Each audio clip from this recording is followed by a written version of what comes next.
মধ্যে হঠাৎ বাবা হরিচাঁদ স্বপ্নে না, এই নামের মধ্যে যে রূপ নাম করতেছি এরকম ভাবে চোখ বুঝে নামের মধ্যে যে বাবা হরিচাঁদ বলছে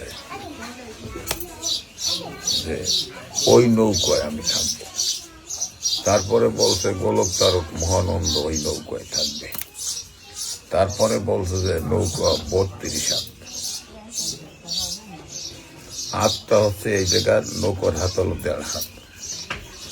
তারপরে ব্রহ্মা বিষ্ণু বলছে আমরা ওই নৌকায় থাকব। শেষে দেখলাম সেও ওই ভোরের সময় আবার ভোর গাচ্ছি।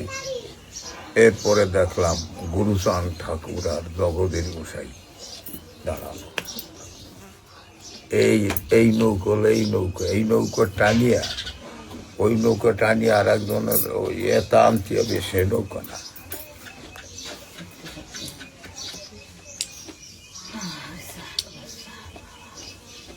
এই নৌকার টাকা সব বাবা হরিচাঁদ ভক্তকে মসজিদে গোছাই দিয়েছে, কোনো কালেকশন নাই।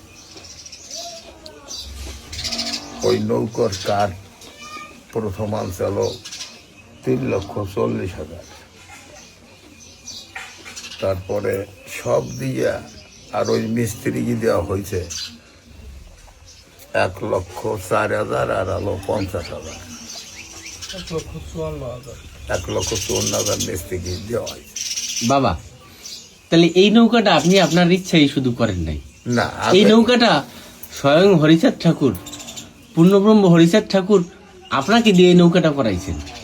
উনি যেন আপনাকে আদেশ করছেন, বা গুরুচাঁদ ঠাকুর বললেন যে নৌকা আমি থাকবো, গুরুচাঁদ ঠাকুর বললেন আমি থাকবো, ব্রহ্মাদেব বললেন আমি থাকবো।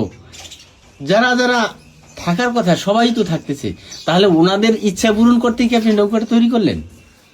ওই যে দর্শনের সময় কিন্তু কোনো কিছু গোছানো হয় নাই। হ্যাঁ, এই যে চলতেছে এ সময় কোনো কিছু নৌকার গোছানো হয় নাই।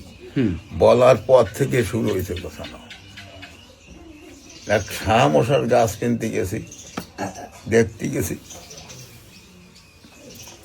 বলছে যে বাবা কয়দিন পর আমি ওই গাছের কোনো টাকা নেব না। এক কুণ্ডু মশাই টাকা দিতে গেছে 10,000। কাকি যে তোমার কত টাকা হয়েছে, এমনি দিয়েছে। আবার কুণ্ডু মশাই উনি 10,000 টাকা দিয়েছে, আর একটা লাগবে গাছ। উনি কুণ্ডু মশাই 10,000 টাকা দিয়েছে, আর এক কুণ্ডু মশাই 2,000 দিয়েছে, 12,000। একজন ভক্তরা মিলিয়ে দিয়েছে, ও দিয়েছে 15,000 পেরাকে। আর একজনরা ওই পেরাকে এই পাতামে দিয়েছে অনেক টাকা। সে টাকা হইয়া আরো অনেক টাকা রয়েছে, উদ্বৃত্ত হয়েছে। হ্যাঁ।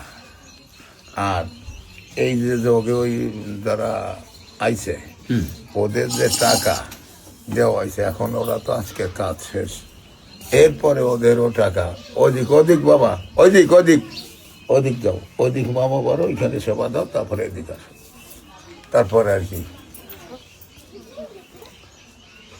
ওই এখন যে কয়টা টাকা পাবে ওকে সেই টাকা দেবো। ওই গোলই যখন